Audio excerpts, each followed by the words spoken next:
CRCO کا عالمی دن ایک سالانہ عالمی تقریب ہے جو 30 جون کو منعقد کی جاتی ہے، جس کا اعلان انہوں نے ایک پریس کانفرنس کے دوران کیا۔ اسے 3 دسمبر 2014 کو شروع کیا گیا تھا۔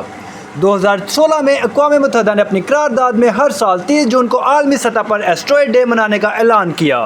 اس تقریب کا مقصد CRCO کے بارے میں بیداری پیدا کرنا ہے اور یہ کہ زمین، اس کے خاندانوں، برادریوں اور آنے والی نسلوں کو تباہ کن واقعے سے بچانے کے لیے کیا جا سکتا ہے۔ 2014 میں ایسٹرائیڈ ڈے کے ورک گروپ نے 100X ڈیکلیریشن کے نام سے ایک المیہ تیار کیا جو ان تمام سائنسدانوں اور تکنیکی ماہرین سے اپیل کرتا ہے جو زمین کو CRCO سے بچانے کے خیال کی حمایت کرتے ہیں۔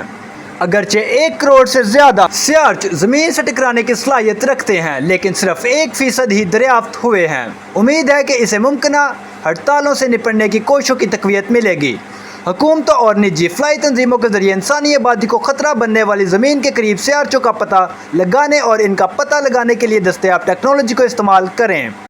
اگلے 10 سالوں میں زمین کے قریب CRCO کی دریافت اور ٹریکنگ اور 100 گنا تیز رفتاری 1 لاکھ سالانہ ہو جائے گی۔ 30 جون کو ایسٹرائیڈ ڈے کو عالمی سطح پر اپنانا۔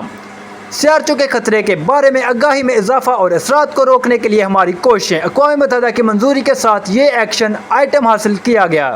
فروری 2016 میں رومانیہ کے خلا نورد اور ایسوسی ایشن آف اسپیس ایکسپلوررز نے اقوام متحدہ کی سائنسی اور تکنیکی ذیلی کمیٹی کو ایک تجویز پیش کی جسے ذیلی کمیٹی نے قبول کر لیا، اور جون 2016 میں بیرونی خلا کے پرامن استعمال سے متعلق اقوام متحدہ کی کمیٹی نے اپنی رپورٹ میں اسے سفارش کو شامل کیا۔